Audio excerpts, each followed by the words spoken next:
ટાંકીમાં જાય છે। રિચાર્જ ટાંકીમાંથી આ પાણી સંગ્રહ ટાંકીમાં જાય છે। પાણી સંગ્રહ ટાંકીમાંથી આ ખેતરમાં જાય છે।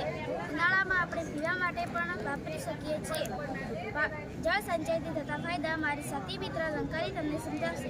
જળ સંચયથી થતા ફાયદા પાણીની બચત થાય છે। ભૂગર્ભ પર જળ સ્તર વધે છે। ગરમીમાં પાણીની તંગીથી રાહત મળે છે। સ્વસ્થ અને સસ્તું પાણી મળે છે। ખેતી માટે પૂરતું પાણી મળી રહે છે।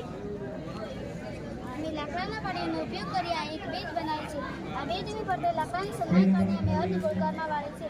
આની ઉપર અમે પ્લાસ્ટિકની શીટ લગાવી છે। આ રીતે અમે ફ્રેમ તૈયાર કરે છે।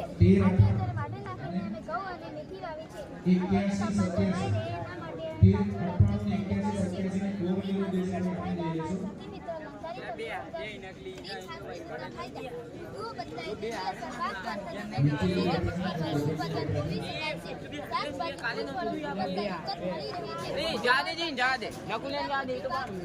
છે વૈજ્ઞાનિક પ્રગતિ વહેલી હોવાથી સમર્થતા વધે છે। વધારે ઉપજ અને ગુણવત્તાયુક્ત પાક બજારમાં સારો ભાવ મળે છે।